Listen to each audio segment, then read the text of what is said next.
Merhaba arkadaşlar, örgü kanalıma hoş geldiniz. Kız bebeklerimiz için modelli ve güzel bir bebek ayakkabısı yaptım. Bugün bunun anlatımını sizlerle paylaşmak istiyorum. Tığ işiyle yaptım arkadaşlar. Bakın bu şekilde bir tığ kullandım. Bununla ördüm bu ayakkabıyı. Ayakkabının örgüsüne, ayak ölçüsüne göre taban örgüsünü yaparak başlıyoruz.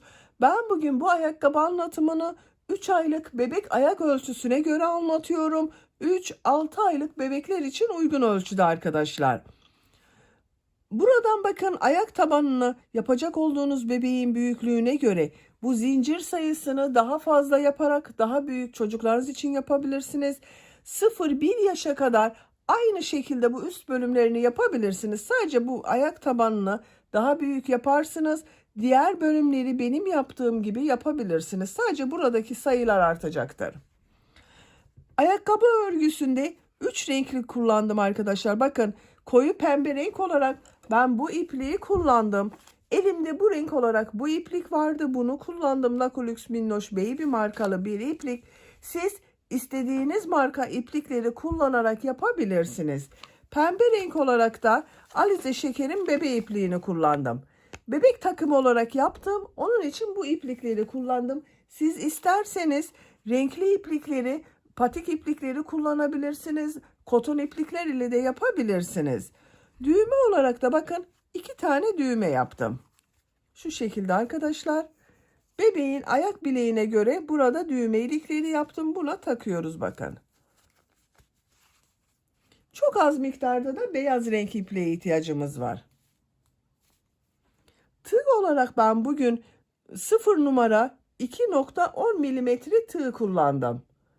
Siz daha ince tığlar kullanırsanız yaptığınız taban daha küçük olacaktır. Yaptığınız ayakkabı da küçük olacaktır. Ben bugün 0 numara 2.10 milimetre tığ kullandım. Siz 1 numara tığ fazla büyük kullanırsanız yaptığınız ölçü 6-9 aylık bebek için olacaktır. Santimetre olarak ayak tabanını ölçüyorum bakın.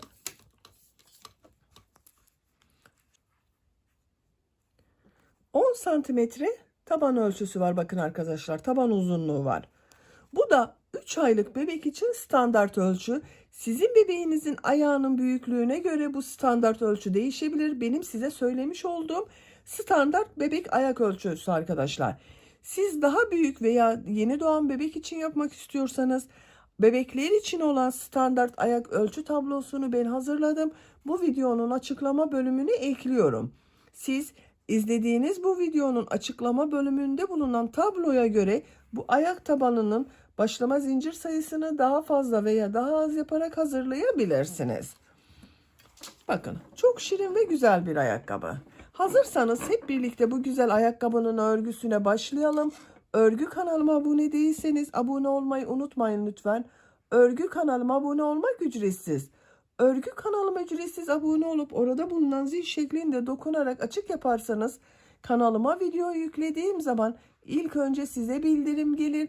Örgülerimden herkesten önce sizin haberiniz olur. İzlediğiniz videolarıma beğeni ve yorumlarınızı da yaparsanız çok sevinirim arkadaşlar. Hepinize kolay gelsin. İyi çalışmalar.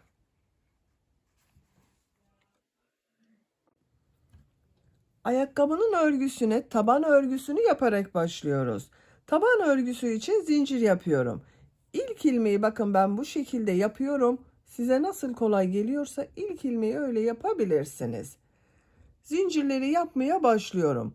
18 zincir yapıyorum. 1, 2, 3, 4, 5, 6, 7, 8, 9, 10, 11, 12, 13, 14, 15, 16, 17, 18.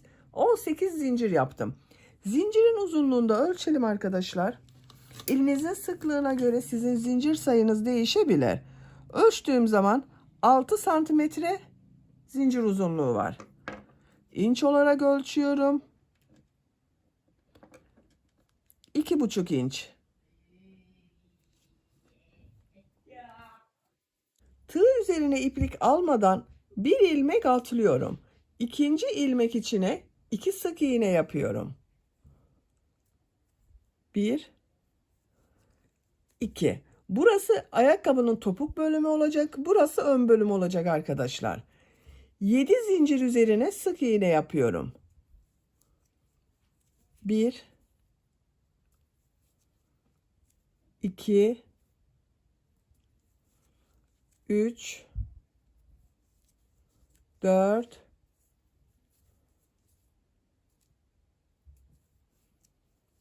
5, 6,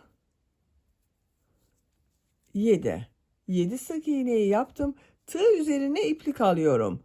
Bir yarım trabzan yapıyorum. Bakın 3 ilmek var. Hepsini bir defada çıkarıyorum. Yarım trabzan yaptım. 6 trabzan yapıyorum. 1, 2, 3, 4, 5, 6. 6 trabzan yaptım. Tığ üzerine iplik alıyorum. Bu son zincirin üzerine 6 trabzan yapıyorum. Bakın aynı ilmek üzerine yapıyorum arkadaşlar. 1, 2, 3, 4, 5, 6. Aynı zincir üzerine 6 trabzan yaptım. Şöyle çekiyorum, bak burayı sıkılıyorum. Tığ üzerine iplik alıyorum. Şimdi geriye dönüş yapıyoruz. Bu sırada bakın ne yaptıysak tam karşılarına aynısını yapıyoruz. 6 trabzan yaptım yan yana. Burada da her zincir üzerine 6 trabzan yapıyorum. Bakın bu ilmek üzerine trabzan yapıyorum. 1,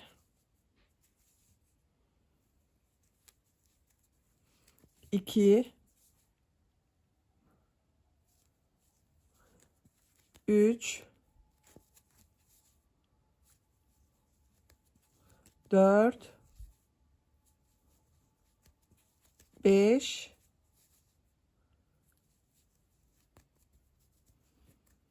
6. 6 trabzanın karşısına 6 trabzan yaptım. Tığ üzerine iplik alıyorum. Yarım trabzanın karşısına bakın aynı ilmeğe yarım trabzan yapıyorum.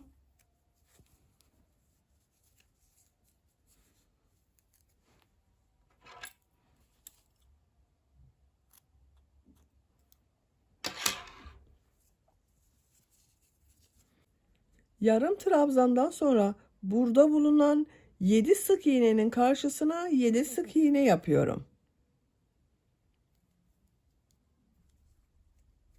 1,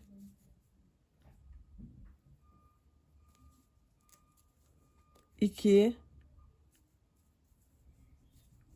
3, 4, 5, 6, 7. Bakın 7 sık iğneyi yaptım. Bu başlangıçta bir ilmeğe 2 sık iğne yaptım. Buraya da 2 sık iğne yapıyorum bakın. Tam karşısına 2 sık iğne yapıyorum. İlk yaptığım bu ilmek ile ilmek kaydırma yaparak sırayı birleştiriyorum. Bu sırada yaptığım 18 zincirin üzerine bir ilmeğe 2 sık iğne yaptım. 7 sık iğne yaptım. Bir yarım trabzan yaptım. 6 trabzan yaptım. Son zincirin üzerine de 6 trabzan yaptım. Geriye döndüm bakın. Tam karşılarına ne yaptıysam aynısını yaptım. Siz bu ayak tabanına 18 değil 19 zincir ile başladıysanız 7 sık iğne, bir yarım trabzan, 7 trabzan yapabilirsiniz. 20 zincir ile başladıysanız yine bakın burayı 8 sık iğne, bir yarım trabzan, 7 trabzan şeklinde yapabilirsiniz. Bu şekilde daha büyük ayak taban ölçüsü yapabilirsiniz arkadaşlar. İkinci sıradayım. 2 zincir yapıyorum. Bu 2 ilmek üzerine ikişer trabzan yapıyorum. Aynı ilmeğe 2 trabzan yapıyorum. Bakın bu ilmeğe de 2 trabzan yapıyorum.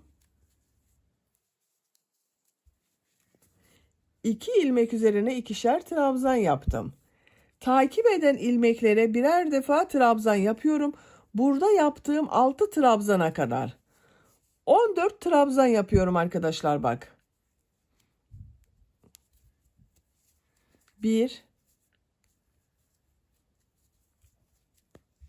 2 3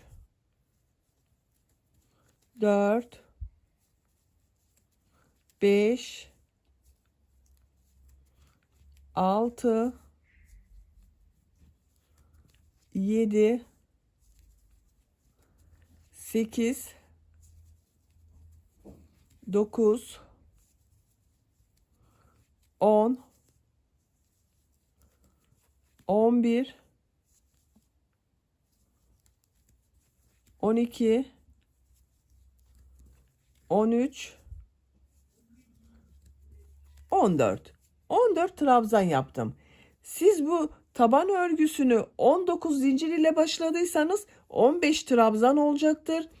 20 zincir ile başladıysanız da 16 trabzan olacaktır burada. Daha küçük yapıyorsanız 17 zincir ile başladıysanız da 13 trabzan olacaktır arkadaşlar. Bak burada bir ilmeğe 6 trabzan yaptım. Bu sırada her ilmek üzerine 2 trabzan yapıyorum. Bakın ilk ilmek üzerine 2 trabzan yapıyorum. 1 2 İkinci ilmek üzerine de 2 trabzan yapıyorum. 1 2 1 2 1 2. Bak aynı ilmek üzerine yaptım. 1 2 1 2 6 ilmek üzerine ikişer trabzan yaptım. Burada 12 trabzan oldu toplam. Diğer ilmeklere birer defa trabzan yapıyorum. 14 trabzan yapıyoruz arkadaşlar. Burada 14 trabzan yaptım. Buraya da 14 trabzan yapıyorum. Sıra sonunda 2 ilmek kalasıya kadar 14 trabzanı yapalım. 14 trabzanı yaptım. Bak burada 2 ilmek var. Bunların üzerine de ikişer defa trabzan yapıyorum. 1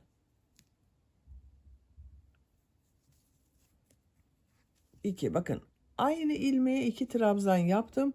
Bu ilmek üzerine de 2 trabzan yapıyorum. 1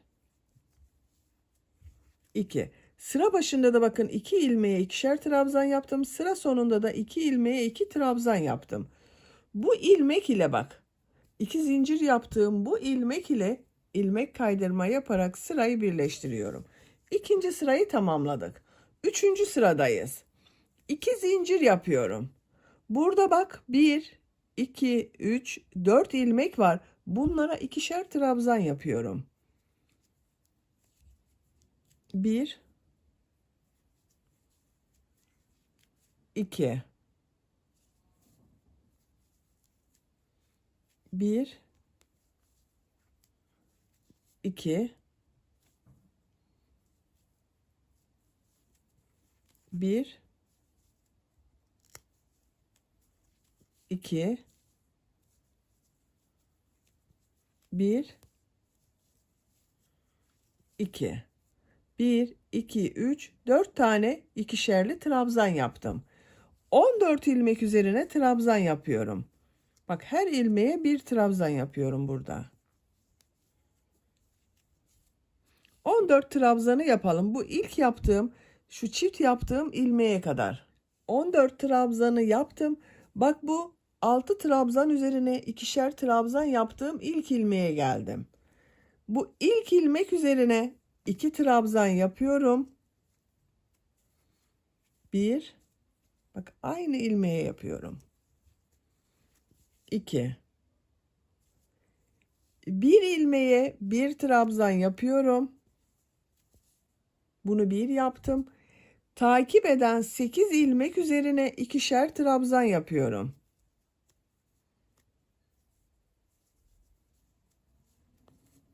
Bak bu şekilde. 1,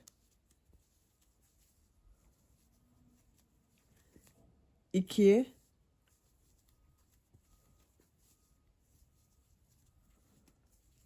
3,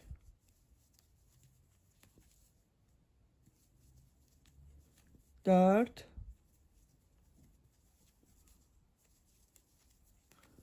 5,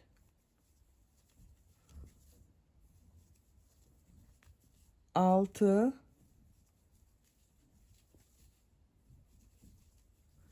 7,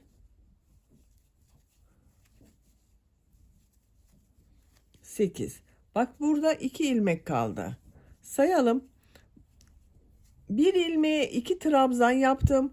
Bir trabzan yaptım. 1, 2, 3, 4, 5, 6, 7, 8 ilmeğe ikişer defa trabzan yaptım. Bu ilmek üzerine bir trabzan yapıyorum. Son ilmek üzerine bakın. Ön bölümde yaptığımız bu son ilmek üzerine 2 trabzan yapıyorum. 1, 2. Bak burada yuvarlak bir görüntü oluştu. 14 ilmek üzerine trabzan yapıyorum.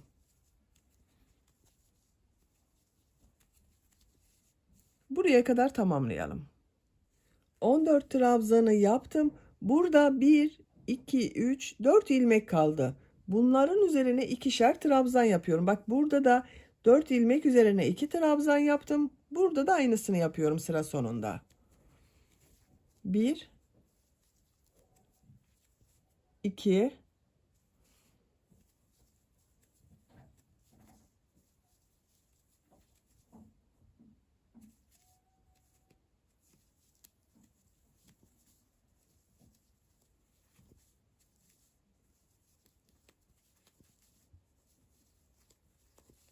2. Bak 1, 2, 3, 4 ilmeğe ikişer trabzan yaptım. İlk ilmek ile bak bu 2 zincir yaptığım bu ilk ilmek ile ilmek kaydırma yaparak sırayı birleştiriyorum. Bakın arkadaşlar. Taban örgüsü bu şekilde oldu. Siz bunu küçük bir ayak için yapıyorsanız 3 aylık bebek için bu şekilde tamamladık arkadaşlar. Ben biraz ayak tabanı rahat olsun istiyorum. Bebeğin ayağında rahat dursun istiyorum. Onun için çevresinde bir sıra sık iğne yapıyorum. Arttırma yapmıyorum. Aynı sayı ile sık iğne yapıyorum. Bir zincir yapıyorum. İlk ilmek üzerine sık iğne yapıyorum. Diğer ilmekleri de sık iğne yaparak devam ediyorum. Her ilmeğe bir sık iğne yapıyorum.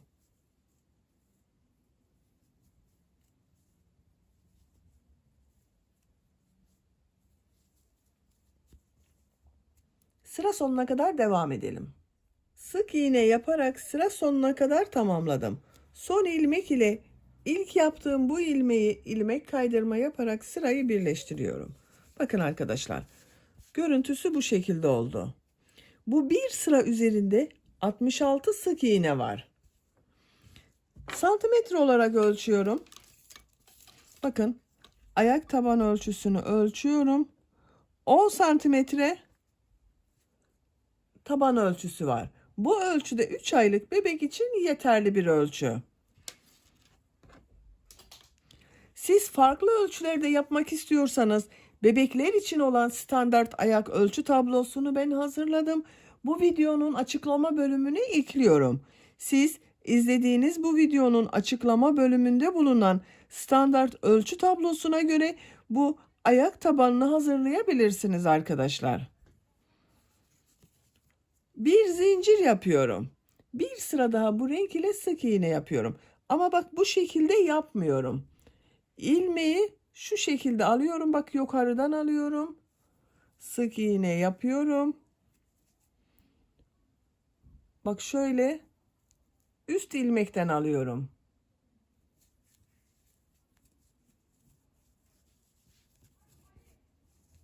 Bak böyle yapmıyorum. Bu ilmekten alıyorum. Sık iğne yapıyorum.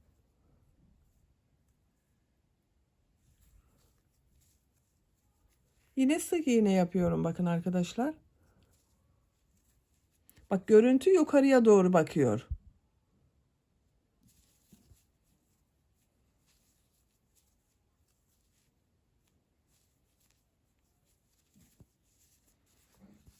Bak şeklini görelim. Bu şekilde. Sıra sonuna kadar devam edelim. Sık iğne yaparak sıra sonuna kadar tamamladım.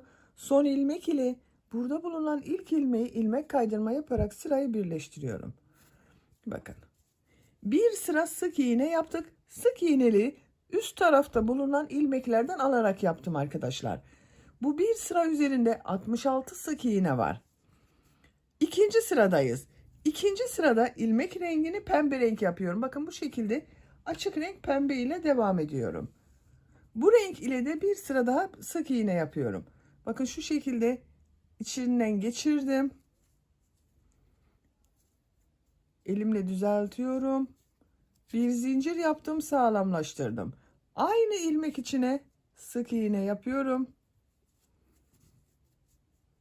İkinci ilmek içine de sık iğne yapıyorum. Her ilmeğe bir sık iğne yapıyorum. Bakın bu iplikleri burada kesiyorum.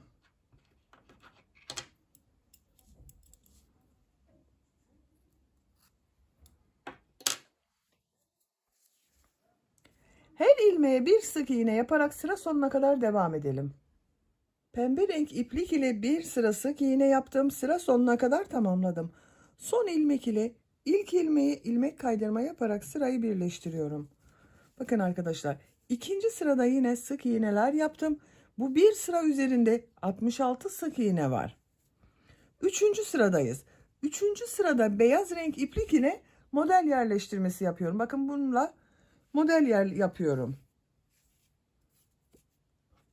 İlmeğin rengini beyaz renkli yapıyorum.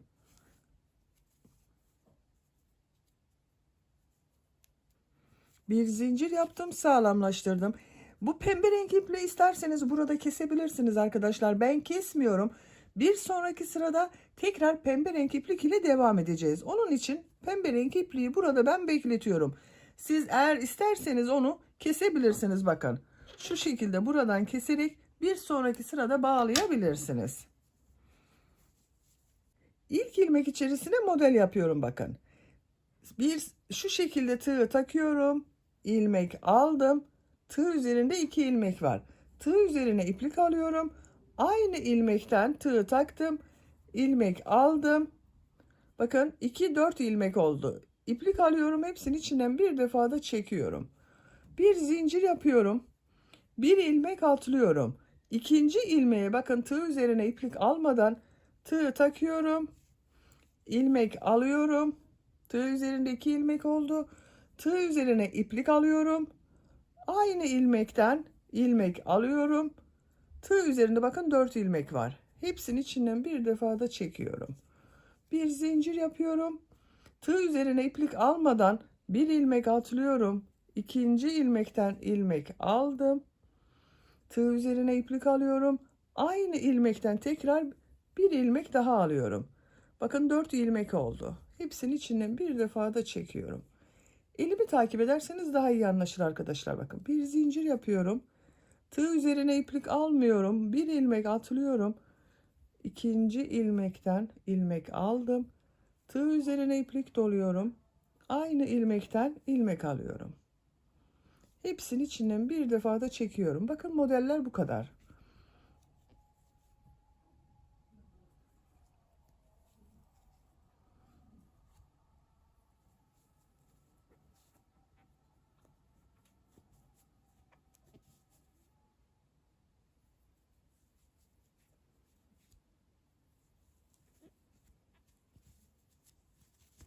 Bakın arkadaşlar, kabarık modeller elde ediyoruz.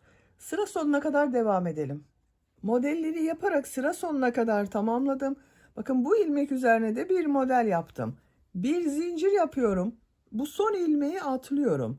İlk ilmeğin, bakın şu ilmek ile ilmek kaydırma yaparak sırayı birleştiriyorum. Bakın arkadaşlar, bu sırada modelleri yaptım. Şu şekilde bir görüntü elde ettik. Bu bir sıra üzerinde 33 model oldu benim arkadaşlar. 66 sık iğne üzerine bir ilmeğe model yaptım, bir ilmek atladım. 33 model var. Sık iğne sırasındayız. Açık renk pembe renk iplik ile sık iğne yapıyorum. Bakın şu şekilde pembe ipliği burada bekletiyorum. İlmeğin içinden çektim. Bir zincir yapıyorum.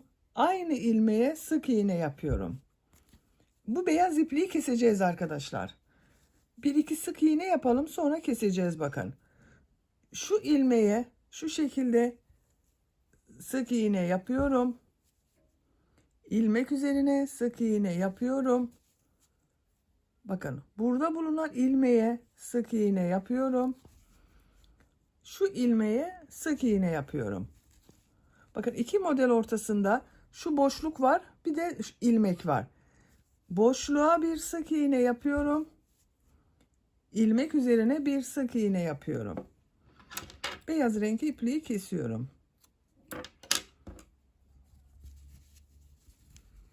Bakın şu boşluğa bir sık iğne yapıyorum. Model daha belirgin oluyor böyle. İlmek üzerine sık iğne yapıyorum. Boşluğa sık iğne yapıyorum. İlmek üzerine sık iğne yapıyorum. Sıra sonuna kadar devam edelim. Pembe renk iplik ile bir sıra sık iğne yaptım. Sıra sonuna kadar tamamladım. Son sık iğneyi bu ilmek üzerine yaptım bakın arkadaşlar. Sıra başında bu model üzerinde bulunan ilmeğe bir sık iğne yaptım. İkincisini de bakın buraya yaptım. İki model arasına iki sık iğne yapıyorduk. Bakın burada da iki sık iğne oldu. Son ilmek ile ilk ilmeği ilmek kaydırma yaparak sırayı birleştiriyorum. Bu sırada bir sıra sık iğne yaptım. Bir sıra üzerinde 66 sık iğne var. Koyu renk pembe renk ipliğe başlıyorum bakın. Bu iplik ile bir ilmeğin rengini değiştirdim. Açık pembeyi kesmiyorum. Burada bekletiyorum arkadaşlar.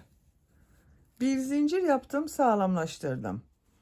Bu ilk ilmek içine sık iğne yapıyorum. Bir sıra sık iğne yapıyorum. Bakın bağladığım ipliğin ucunu burada tutuyorum, kaybediyorum. Diğer ilmeklere birer defa sık iğne yapıyorum. Her ilmek üzerine bir sık iğne yapıyorum. Sıra sonuna kadar devam edelim. Sık iğne yaparak sıra sonuna kadar tamamladım. Son ilmek ile ilk ilmeği ilmek kaydırma yaparak birleştiriyorum. Burada beklettiğim pembe renk ipliği de bakın tığ üzerine alıyorum, üste çıkartıyorum arkadaşlar. Bakın. İlmeğin rengini pembe renk yapıyorum burada. Bu renk ipliği keseceğiz arkadaşlar. Biraz içeriden devam edip ondan sonra kesmek istiyorum. Bu bir sıra üzerinde 66 sık iğne oldu. Açık renk pembe iplik ile bir sıra sık iğne yapıyorum yine. Bir zincir yapıyorum. Aynı ilmeğe sık iğne yapıyorum. Diğer ilmekler üzerine de sık iğne yapıyorum. Bakın ipliğin ucunu bunu keseceğiz. İçeride kaybediyorum.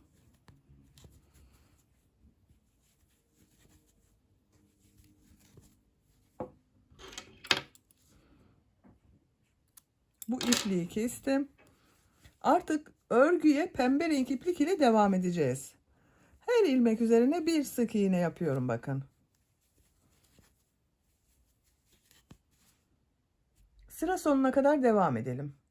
Sık iğne yaparak sıra sonuna kadar tamamladım. Son ilmek ile ilk ilmeği ilmek kaydırma yaparak sırayı birleştiriyorum. Bakın arkadaşlar. Buraları bitirdim. Bu sıradan itibaren ön bölümde kesmeler yapacağız. Ayakkabının şeklini vereceğiz ayağa göre. Bakın görüntü olarak böyle oldu. Buraya kadar ne yaptığımıza bakıyorum. Birinci sırada bakın koyu renk fuşya pembe ile bir sıra sık iğne yaptım. İkinci sırada Açık pembe renk iplik ile sık iğne yaptım. 3. sırada model yaptım. 4. sırada yine pembe renk iplik ile sık iğne. 5. sırada koyu pembe iplik ile sık iğne. 6. sırada tekrar pembe renk iplik ile sık iğne yaptım. Bu bir sıra üzerinde 66 sık iğne var. 7. sıradayız. 7. sırada bu ön bölümden eksiltmeler yapacağız. Ayakkabının şeklini vereceğiz arkadaşlar. 66 sık iğne var dedim. İlk 10 sık iğneyi yarım trabzan yapacağız. 10 sık iğneden sonra sık iğne yapıyoruz. Ön bölümlerde eksiltme yapıyoruz. İşaret yapalım isterseniz, bakın. 1, 2, 3, 4, 5, 6, 7, 8, 9, 10. 10'uncuya işaret yapıyorum. Şu şekilde bir iplik takıyorum. Tekrar sayıyorum arkadaşlar. 1, 2, 3, 4, 5, 6, 7, 8, 9, 10. Diğer taraftan da sayıyorum. Bakın buradan da 10 sık iğne sayıyorum. 1, 2, 3, 4, 5, 6, 7, 8, 9, 10. 10'uncuya işaret yapıyorum.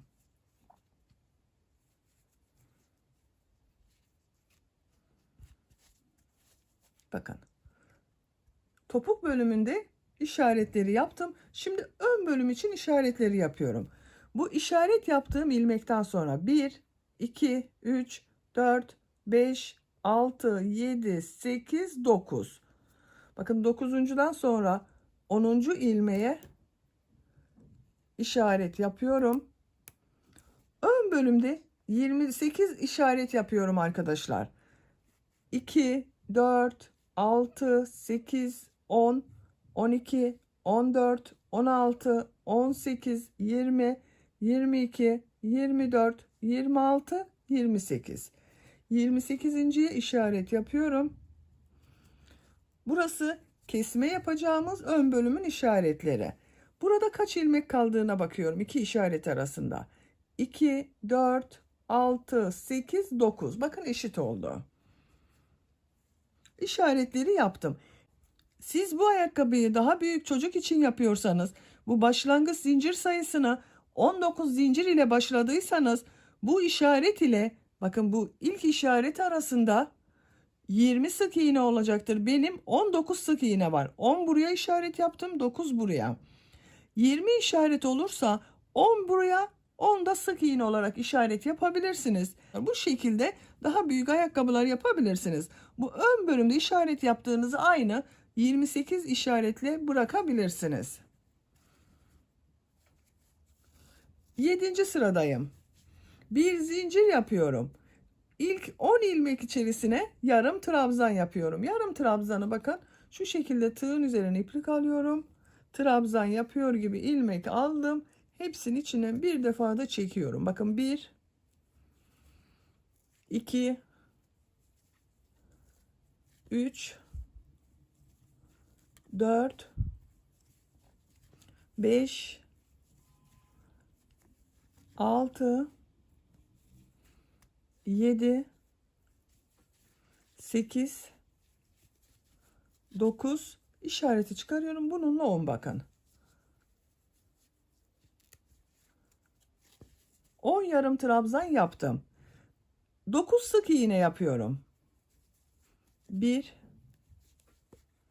2, 3, 4, 5, 6, 7, 8, 9. İşaret yaptığım yere geldim. Bakın işareti çıkarıyorum.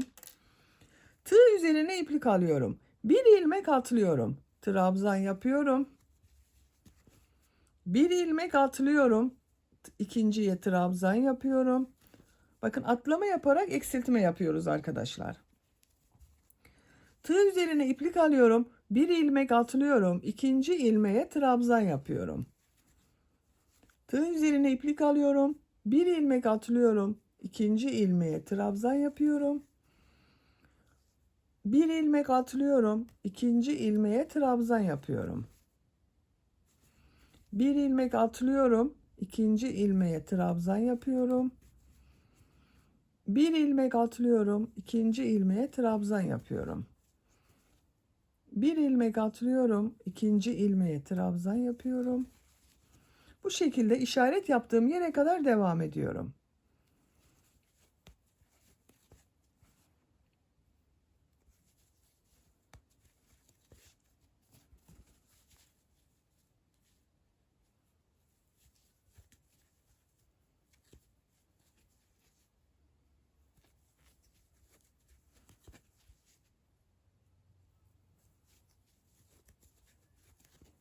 Tığ üzerine iplik alıyorum. Bakın bu işaret yaptığım ilmek üzerine de trabzan yapıyorum. Tığ üzerine iplik almadan bakın ilk ilmek içine sık iğne yapıyorum. Buraya 14 trabzan yaptık. Tekrar sayıyorum bakın. 2, 4, 6, 8, 10, 12, 14. Bu ilmek üzerine sık iğne yapıyorum. 2, 3, 4, 5, 6, 7, 8, 9. 9 sık iğneyi yaptım. İşareti çıkarıyorum. 10 yarım trabzan yapıyorum.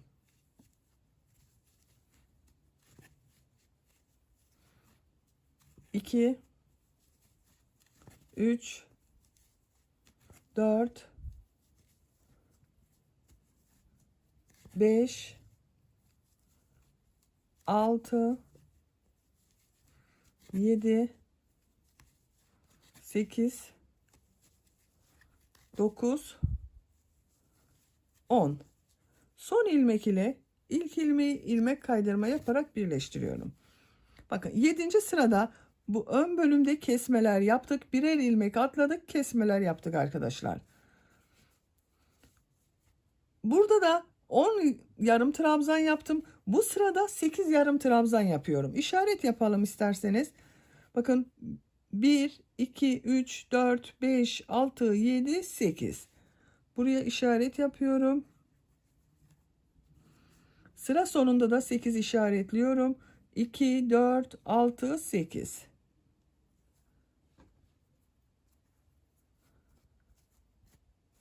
Sekizinci sıradayız. Bu topuk bölümünde yarım trabzanlar yapacağız. Diğerlerini sık iğne yapacağız. Bir zincir yapıyorum. İlk ilmek üzerine yarım trabzan yapıyorum. 1, 2, 3,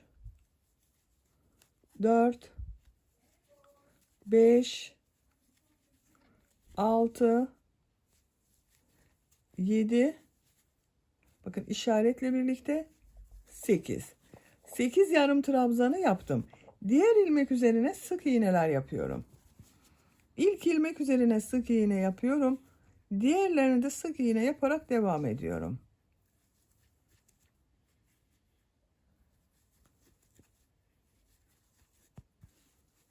Her ilmek üzerine birer defa sık iğne yaparak bu işaret yaptığımız yere kadar devam edelim. İşaret yaptığım yere kadar sık iğne yaparak tamamladım arkadaşlar. İşareti çıkarıyorum. 8 yarım trabzan yapıyorum. 1, 2, 3, 4,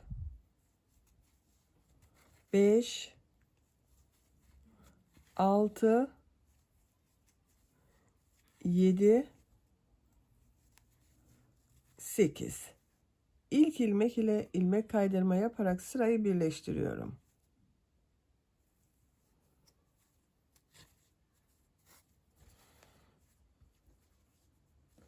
Bakın bu sırada 8 yarım trabzan yaptım. 36 sık iğne yaptım. 8 yarım trabzan yaptım. 9. sıradayız. 9. sırada yine bu ön bölümde kesmeler yapacağız arkadaşlar. Buralarda da yine yarım trabzanlar yapacağız. 6 ilmek üzerine Yarım trabzan yapacağız. Bakın sayıyorum. 1, 2, 3, 4, 5, 6 işaret yapıyorum.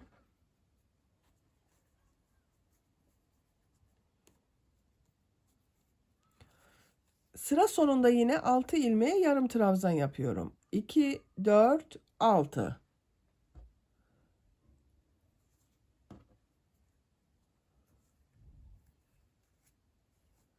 6 6 işaret yaptım.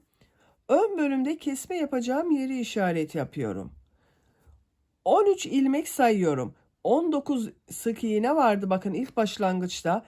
13 ilmek sayıyorum bu işaretten sonra. 1, 2, 3, 4, 5, 6, 7, 8, 9, 10, 11, 12, 13. 14.'ye işaret yapıyorum.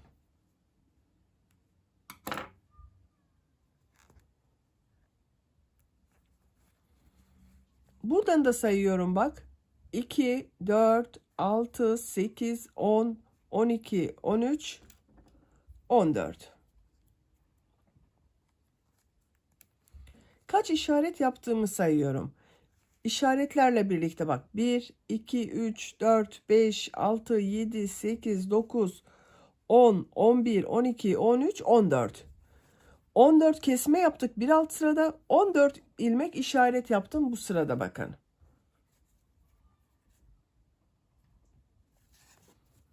Bir zincir yapıyorum. 6 yarım trabzan yapıyorum.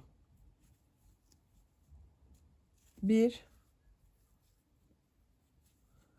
2,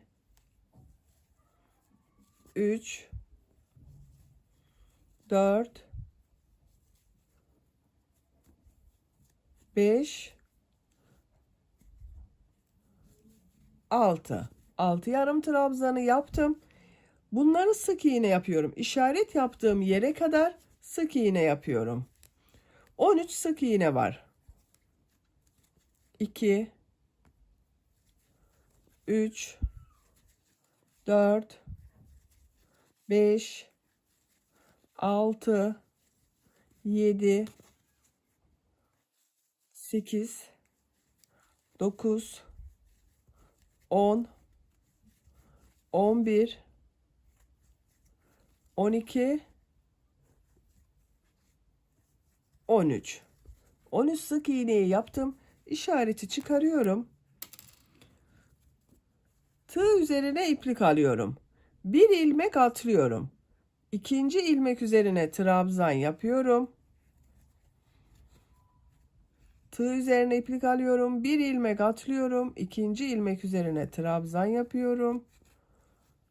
Bir ilmek atlıyorum. İkinci ilmek üzerine trabzan yapıyorum. Bir ilmek atlıyorum. İkinci ilmeğe trabzan yapıyorum. Bir ilmek atlıyorum. İkinci ilmeğe trabzan yapıyorum. Bir ilmek atlıyorum. İkinci ilmeğe trabzan yapıyorum. Bir ilmek atlıyorum. İşaretli ilmeğe trabzan yapıyorum.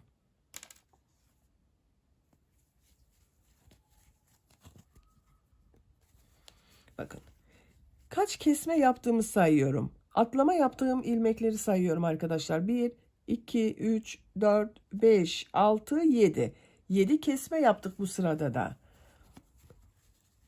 İlk ilmek üzerine sık iğne yapıyorum. Diğer ilmeklerde sık iğne yaparak devam ediyorum. 1, 2, 3, 4, 5, 6, 7, 8, 9, 10, 11, 12, 13 sık iğne yaptım. İşareti çıkarıyorum. 6 yarım trabzan yapıyorum. 1, 2, 3,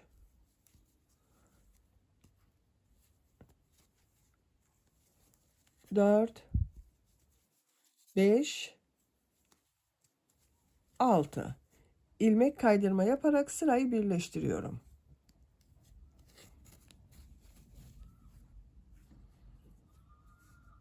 Ayakkabının ayak bölümünün örgüsünü tamamladık arkadaşlar. İpliği burada kesiyorum.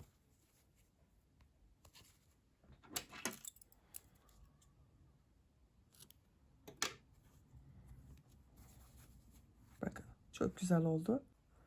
Bu sırada düğme için bileklik bölümünü yapacağız. Bu bir sıra üzerinde benim 45 ilmek var. Orta noktayı buluyorum. Bakın ön ortayı bulalım. Arka bölümde kalacak olanı daha iyi hesaplarız arkadaşlar. Bakın ön bölümde 2, 4, 6, 7 trabzan var. Ortada bulunan ilmeğe bir işaret yapıyorum. Bakın. 1, 2, 3 trabzan burada var. 1, 2, 3 trabzan burada var. Şu şekilde orta bölümü buldum, ön ortayı. Buradan sayıyorum. 1, bakın buna işaret yaptım. Geriye 44 ilmek kaldı. 1, 2, 3, 4, 5, 6, 7, 8, 9, 10, 11, 12.'ye işaret yapıyorum.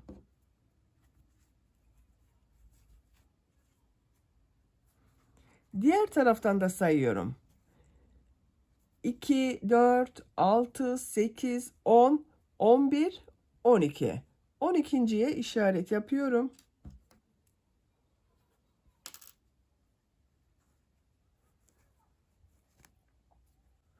Bakın bu ip ile işaret yaptığım iki işaret arası ayakkabının arka bölümü olacak.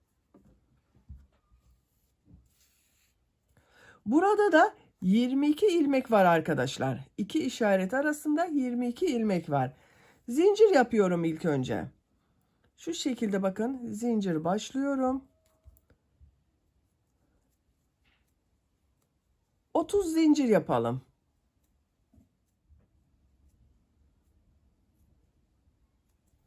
Otuz zincir yaptım arkadaşlar. Benim yapacağım ölçü için bu 30 zincir yeterli. 30 zincirin kaç santimetre olduğunu da ölçüyorum. 10 santimetre zincir uzunluğu var. İnç olarak da ölçüyorum. 4 inç.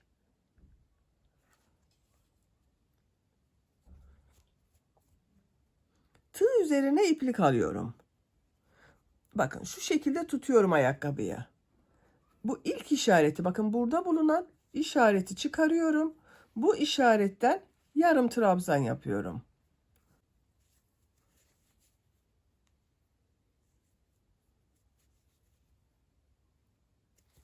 İlk yarım trabzanı yaptım.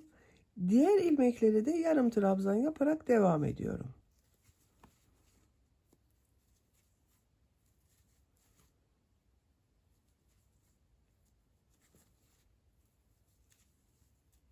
...22 yarım trabzan yapacağız arkadaşlar. İşaretleyene kadar devam edelim.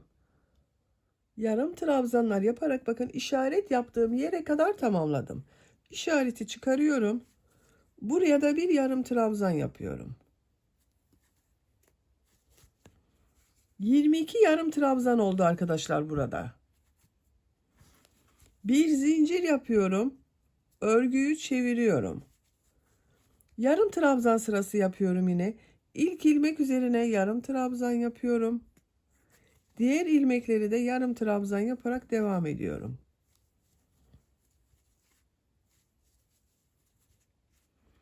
Zincire kadar devam edelim. Zincire kadar yarım trabzanları yaptım. Zincirler üzerine de yarım trabzan yaparak devam ediyorum. Bakın ilk zincir üzerine yarım trabzan yapıyorum.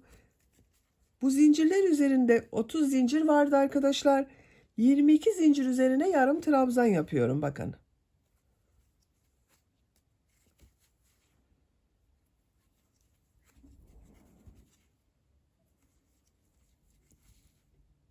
Sıra sonunda 8 zincir kalacak.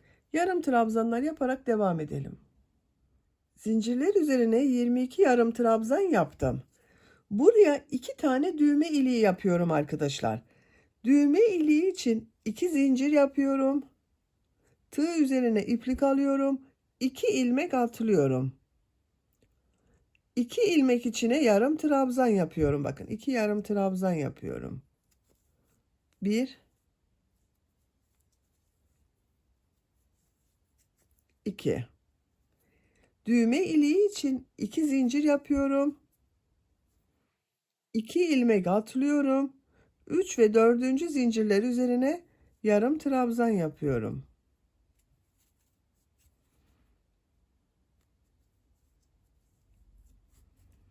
Buraya 2 tane düğme iliği yaptım bak. Pembe renk ipliği burada kesiyorum.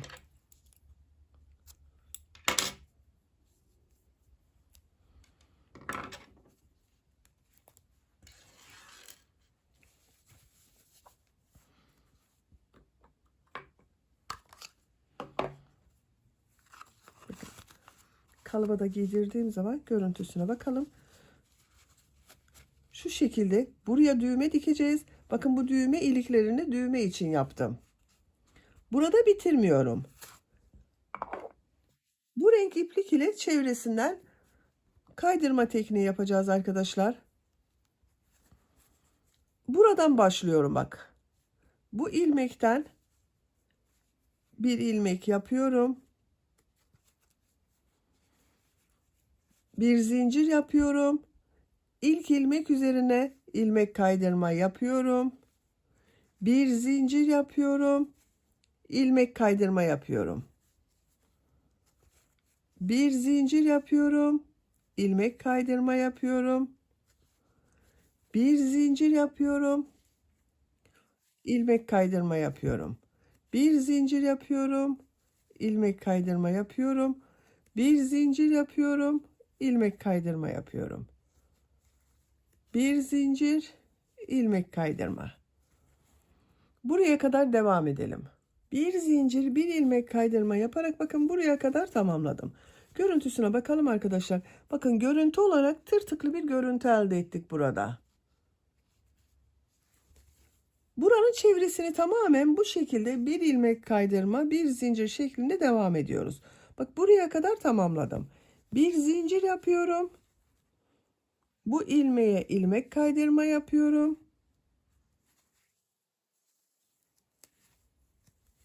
Bir zincir yapıyorum. Bak bu yaptığım kordonun çevresinden de ilmek kaydırma yapıyorum. Bir zincir yapıyorum. İlmek kaydırma yapıyorum. Bir zincir yapıyorum. İlmek kaydırma yapıyorum. Bu bakın düğme iliği yaptığımız yere kadar devam edelim. Düğme iliği yaptığım yere kadar da bir zincir, bir ilmek kaydırma yaptım. Burada da devam ediyorum. Bir zincir yapıyorum. Bak bu zincir var. Buna ilmek kaydırma yapıyorum. Bir zincir yapıyorum. İlmek kaydırma yapıyorum. Bir zincir, ilmek kaydırma yapıyorum. Bir zincir, ilmek kaydırma yapıyorum.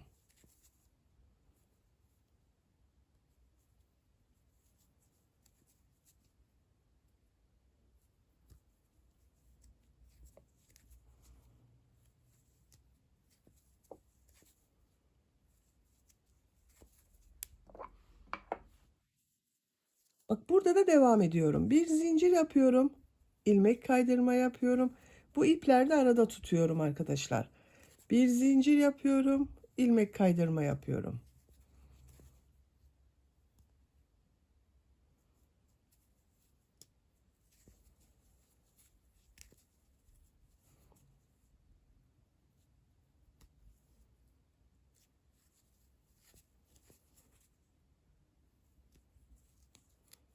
Bak aynı şekilde devam ediyoruz. Bir zincir, bir ilmek kaydırma yaparak bu sıra sonuna kadar devam edelim. Bir zincir, bir ilmek kaydırma yaparak bakın buraya kadar tamamladım. Devam ediyorum. Bir zincir yapıyorum. İlmek kaydırma yapıyorum. Bir zincir yapıyorum. Bu başladığım bakın ilk ilmek vardı. Buna ilmek kaydırma yapıyorum. Bakın tamamladım. Bir zincir yapıp ipliği kesiyorum.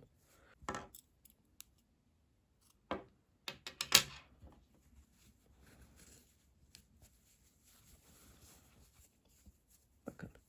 Görüntüsü bu şekilde oldu.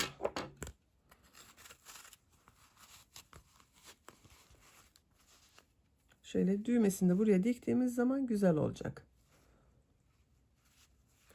Ayakkabının birisini hazırladım. Şimdi diğer ayakkabıyı hazırlayacağız. Şu ipliği de bakın tığ yardımıyla veya iğne yardımıyla örgünün ters tarafından kaybedebilirsiniz. Bakın şöyle şu aralardan geçirebilirsiniz arkadaşlar. Ayakkabının birisini hazırladık arkadaşlar. Bakın bu şu şekilde gördüğünüz zaman sol ayak için olan ayakkabı. Burası dışta kalacak. Sol ayak için olan ayakkabıyı yaptık. Şimdi sağ ayak için olan ayakkabıyı yapacağız. Sadece şurası fark edecek. Buraya kadar aynı şekilde yapıyoruz. Bakın ben hazırladım. Bu şekilde arkadaşlar. Bunu yaptığımız gibi başladım. Aynı işlemleri yaptım. Sadece bu kordon yaptığım bakın düğme için kordon yaptığım yerin yönünü farklı yapacağız. Buraya 22 ilmek işaret yaptım. Bak sayıyorum.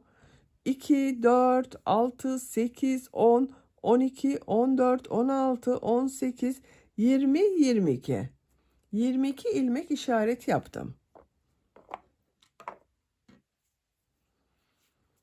Pembe renk iplik ile başlıyorum. Bak bunu zincir yaparak başladım arkadaşlar.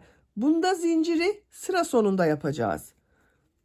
Bu ilk işaret yaptığım ilmekten pembe renk iplik ile bir ilmek yapıyorum.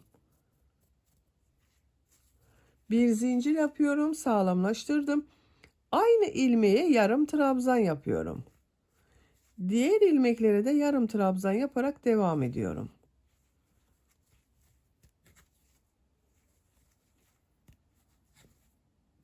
Bu işarete kadar 22 yarım trabzanı yapalım. İşaret yaptığım yere kadar yarım trabzanları yaptım. Bakın görüntüsü bu şekilde arkadaşlar. Bu işaret olduğu yere de son yarım trabzanı yapıyorum. 22 yarım trabzan var burada. Buraya zincir yapıyorum. Bakın bu zinciri kaç zincir yaptıysanız buraya da aynı sayıda zincir yapacağız. Ben 30 zincir yaptım. Buraya da 30 zincir yapıyorum.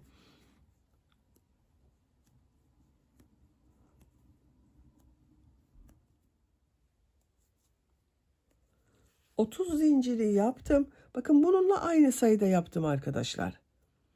Bir zincirde dönüş için yapıyorum. Tığ üzerine iplik alıyorum. Bir ilmek atlıyorum bak. Bu ilmeği atlıyorum. İkinci ilmek üzerine bir yarım trabzan yapıyorum. Düğme iliği için 2 zincir yapıyorum. Tığ üzerine iplik alıyorum. 2 ilmek atlıyorum. Üçüncü ilmek içine yarım trabzan yapıyorum. Bir yarım trabzan daha yapıyorum. Buraya 2 yarım trabzan yapıyorum. 2 zincir yapıyorum düğme iliği için. 2 ilmek atlıyorum. Yarım trabzan yapıyorum.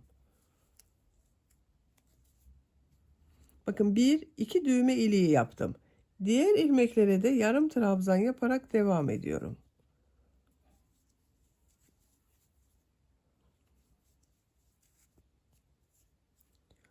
Zincirler üzerine yarım trabzanlar yapalım. Burada da yarım trabzanlar yaparak devam edelim. Sıra sonuna kadar tamamlayalım. Zincirler üzerine yarım trabzanları yaptım. Bakın burada da yarım trabzanlar yaparak sıra sonuna kadar tamamladım. Sonda bir ilmek kaldı. Bir zincir yapıyorum. Bu ilmeğe ilmek kaydırma yaparak sırayı bitiriyorum. İpliği kesiyorum.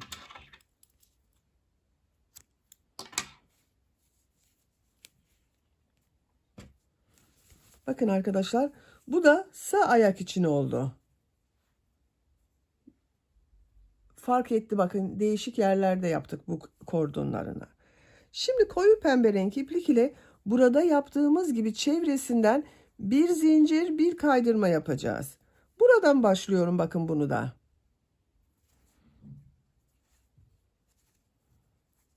İlmek yapıyorum, bir zincir yapıyorum, ilmek kaydırma yapıyorum. Bir zincir yapıyorum, ilmek kaydırma yapıyorum.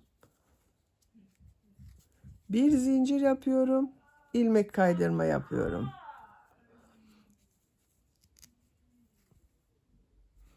Bir zincir yapıyorum.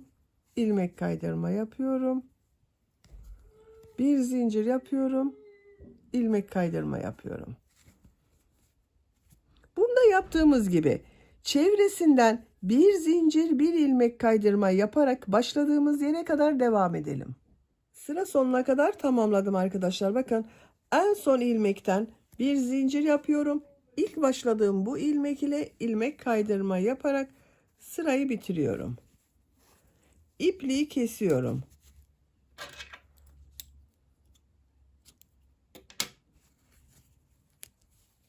Bakın sağ ayak için olan ayakkabıyı da yaptık. Buraya düğmesini dikeceğiz. Şu şekilde. Bakın hazır. Burada bitirmiyorum. Devam ediyoruz arkadaşlar. Bakın bu taban çevresinden de bir zincir, bir ilmek kaydırma yapıyorum. Arka noktadan. Bakın bu arkadan herhangi bir ilmekten başlayabilirsiniz. Hiçbir sorun olmayacaktır.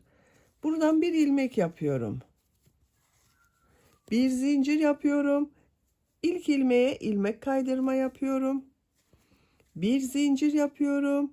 İlmek kaydırma yapıyorum. Bir zincir yapıyorum. İlmek kaydırma yapıyorum. Bir zincir yapıyorum. İlmek kaydırma yapıyorum. Bir zincir yapıyorum. İlmek kaydırma yapıyorum. Bakın burada da tırtıklı bir görüntü elde ediyoruz. Sıra sonuna kadar devam edelim. Sıra sonuna kadar tamamladım. Sıra sonunda bakın bir zincir yapıyorum. İlk başladığım bu ilmek ile ilmek kaydırma yaparak sırayı birleştiriyorum. İpliği kesiyorum.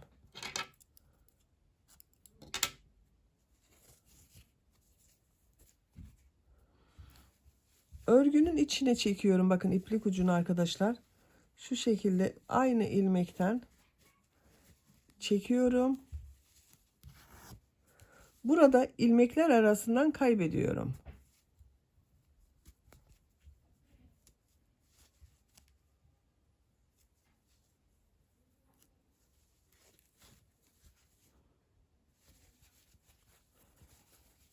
Bakın. Çevresinin görüntüsü de bu şekilde oldu. Tırtıklı bir görüntü elde ettik. Diğerini de ben hazırladım. Bakın arkadaşlar aynı şekilde bir zincir, bir ilmek kaydırma şeklinde çevresinden çevirdim. Düğmesini de diktim bakın. Buraya düğme diktim. Bakın bunu da aynı şekilde düğme diktim. Burada yaptığım düğme iliklerine bebeğin ayak bileğine göre istediğiniz düğme iliğini kullanabilirsiniz. Bakın buna da takabilirsiniz, buna da.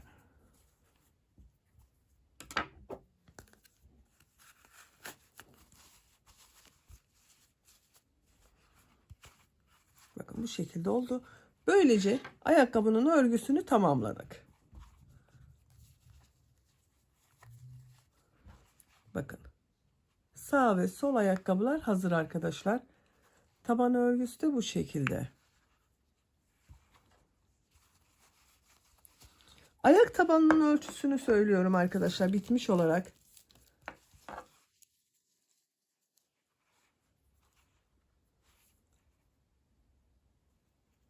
Şu şekilde ölçtüğüm zaman 10 santimetre ayak taban ölçüsü var. İnç olarak da ölçüyorum. 4 inç. Bu da 3 aylık bebek için çok güzel bir ayakkabı oldu gördüğünüz gibi arkadaşlar. Ama dediğim gibi bu ayak büyüklüğüne göre ölçüler değişebiliyor. Bebeklerin ayakları bazısı büyük oluyor, bazısı da küçük oluyor arkadaşlar. Böylece bir örgü anlatımının da sonuna gelmiş oldum. Beni dinlediğiniz ve izlediğiniz için hepinize çok teşekkür ederim. Örgü kanalıma abone değilseniz abone olmayı unutmayın lütfen. Örgü kanalıma abone olmak ücretsiz. Örgü kanalıma ücretsiz abone olup orada bulunan zil şeklinde dokunarak açık yaparsanız kanalıma video yüklediğim zaman ilk önce size bildirim gelir. Örgülerimden herkesten önce sizin haberiniz olur. İzlediğiniz videolarıma beğeni ve yorumlarınızı da yaparsanız çok sevinirim arkadaşlar. Sizlerle yeni örgülerde görüşmek dileğiyle. Hoşça kalın, sevgiyle kalın.